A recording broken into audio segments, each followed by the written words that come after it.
Hello, welcome to my video, and if you're watching this at the appropriate time of the year, happy Christmas. Good to have you along. This video came about because my eldest son has a little bit of an obsession with trees, and in particular likes to pull at the foliage and smack it, which isn't great if it's a Christmas tree and has glass baubles on. Last year we met a Christmas tree while we were out and about shopping. It was near the cash desk in a shop we were shopping in, and I had my head turned to deal with the purchase I was making, and in a very short space of time, despite being strapped in his buggy, Daniel had managed to pull the Christmas tree over.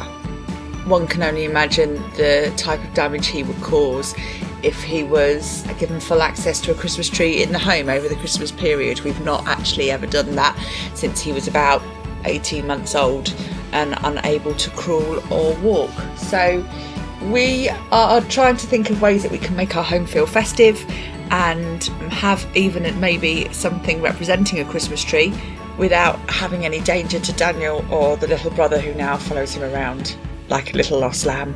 I came up with the idea of producing this because I'd done a make earlier in the year for my youngest son, Lachlan's bedroom, which is outdoor themed, and I had a leftover piece of AstroTurf which was 1 metre by 1 metre, and thought I could do something Christmassy with that. So this video is all about what I made.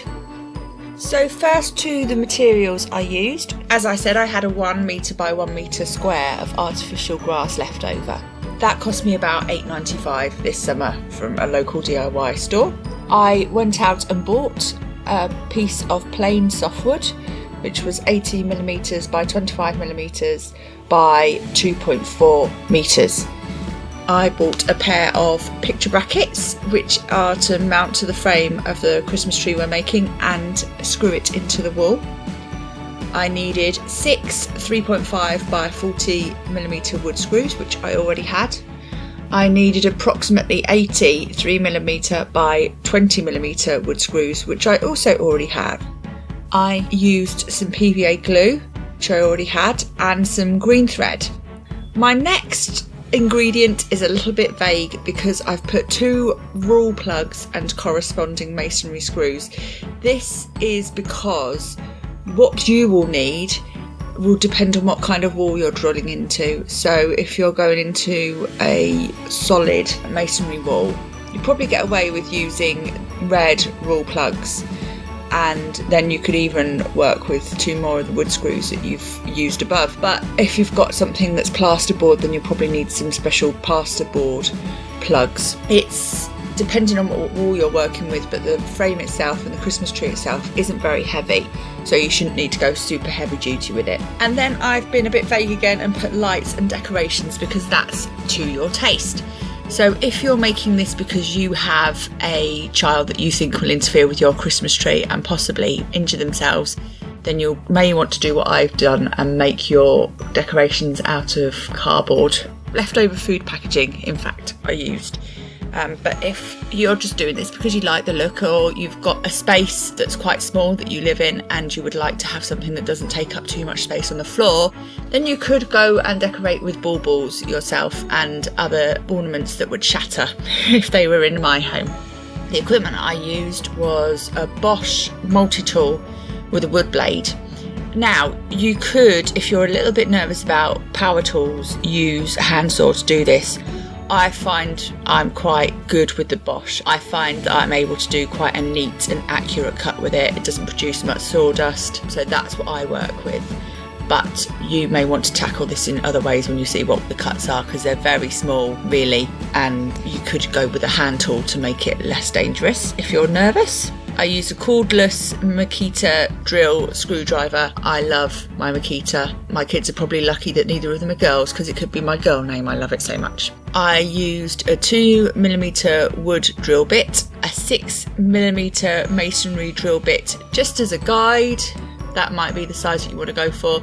It does depend on which rule plugs you have picked. A Posi 1 screwdriver head, some heavy duty scissors that will be able to cut your AstroTurf for you, and some chalk. So to the measurements. I came up with mine by picking a shape that I thought looked appealing in terms of its dimensions, and then I had to scale it so it fit my materials. So the piece of AstroTurf I had was 1 metre high, so that was a factor. And I knew the wood that I was buying would be 2.4 metres long. So I needed to be able to make my entire frame out of 2.4 metres of wood. That turned out to be the most limiting factor. So what I did was decided that I wanted it to be 90 centimetres tall, and if you're using Pythagoras theorem that you thought you would never use again after finishing school, I actually used that to decide how long the sides of my frame should be. And the reason that I'm telling you this is if you decide that you want a slightly different shape that's slimmer to fit in a narrower space or taller, you can perhaps, if you're feeling confident, alter the dimensions that you're working with to have a slightly different shape of Christmas tree. The longest part of my frame is 95 centimetres long to give the approximate height that I'm looking for. So I decided to go for 95 centimetres long at the longest point.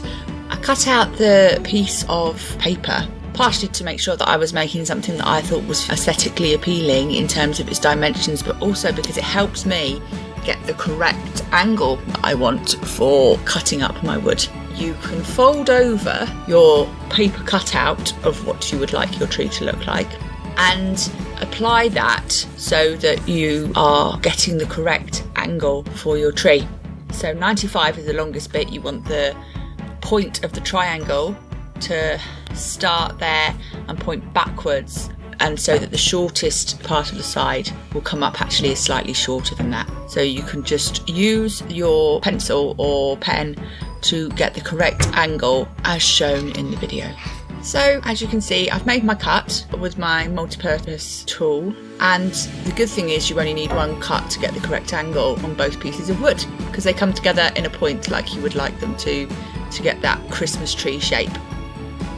Once you have cut one piece off, you can just line it up on top of the other piece of the wood that's left over and make your mark to decide where you should cut next.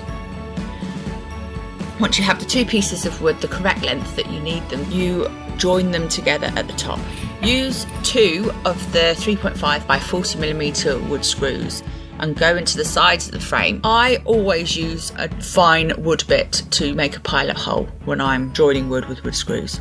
It shouldn't be necessary if you're using a self-tapping screw. I find it easier for me. I find it makes it less fiddly, and also the wood is less likely to split, and I find that it also means that I grind away at my screwdriver heads less and get through fewer of those by making a pilot hole first. I also used some PVA glue between the two pieces of wood just to make sure that my joint was even more secure.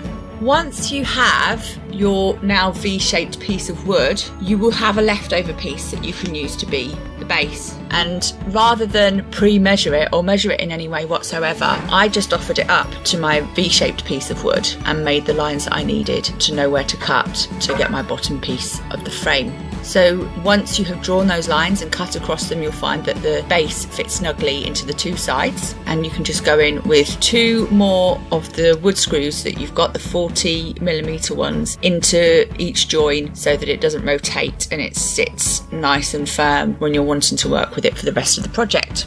Next, it's time to attach your picture brackets. These will help you screw your Christmas tree into the wall. And then it's time to apply the AstroTurf. So start by drilling shallow pilot holes at 3cm intervals into the bottom of the base of your wood frame using your 2mm wood bit. Again, pilot holes aren't absolutely necessary, but I find them much less fiddly and made this process a lot quicker for me. You will find that you won't be able to go into the corners. There will already be screws in place there, and you will find that it's very likely, due to the narrow piece of wood that you're working with, that you're going to hit one of those screws if you go in. So your corners won't have any screws in, but we will deal with that later and still make nice, neat corners for our Christmas tree. So don't worry too much about that. Lay your frame on the artificial grass. You need to leave about a 2cm margin between the frame and the edge of the grass. Lift the frame slightly and liberally squeeze PVA glue between the frame and the artificial grass. Then you can lay your frame back down on top of the PVA glue and start to work from there. Fold the artificial grass up against the frame of the wood and using the 2.5mm by 20mm wood screws, go through the artificial grass and into the pilot holes to help keep the artificial grass attached to the frame while you're waiting for the glue to dry. You won't find it particularly difficult just to be able to push the point of the screw through the artificial grass and find the pilot hole. That was quite an easy step for me. Make sure for the next stage that the artificial grass under the frame is lying completely flat, and then you're going to draw a chalk mark approximately 2 centimetres around each side of the frame. So I didn't get a ruler out, I just used my eyes. Then you need to get your heavy duty scissors and cut along your chalk mark so that you've got that 2 centimetre margin around the frame. At the corners you need to just cut across so that actually your piece of artificial grass is no longer a triangle shape, but you'll find that easier to work with at the corners so that you don't have leftover bits. Use the same method, i.e. the pilot holes, the PVA glue and the smaller wood screws to secure the artificial grass to each edge of the frame, just the same as you have done to the base. Use the green thread that we've talked about and an embroidery needle to bind the corners of the Christmas tree and sew the artificial grass over the frame to itself. If you've got a really good colour match, you won't even be able to see the thread. So it doesn't even have to be particularly neat. It will be camouflaged very much by the fibres of the artificial grass. So you just need to bind them together so that your corner is really tight and sharp. Once you've done all that, I weighted down my frame and left it to dry overnight. So the reason that I weighted it down is because you'll get where you've folded the artificial grass that it wants to retain its flat shape a little bit, and that means that the wood won't be pressing down particularly on it. So I just got loads of tins out of my cupboard, weighted the frame down on the floor, and when I came back to it the next morning it had dried, the PVA had gone completely clear and it was completely solid. This is the Christmas tree finished, and I've sewed on all of the decorations using the green embroidery thread and embroidery needle. You probably can't see the thread because the fibres of the Christmas tree are so good at hiding it. The heart-shaped decorations I made myself. I had a stamp that I used to create my wedding stationery when I was getting married, which was something that cut out little heart-shaped doilies. So I got food packaging and painted the backgrounds in either gold or red and used either white or brown paper to cut out a doily and stick it over the top. It really was that simple. The lights are just battery operated lights that I've sewed on, and I think it works really well together. When you're mounting your Christmas tree to the wall, that is quite a simple thing. If you're used to putting plugs and screws into walls, offer up your Christmas tree, draw a little mark inside the holes of the picture brackets, and then go into the wall with your masonry bit, insert your plugs and then screw through the picture brackets and into the plugs in the wall, and you should have a really firm fixture to the wall then. That's it from me. Thank you for watching the video, and Merry Christmas and Happy New Year if that is the appropriate season in which you are watching it. Bye.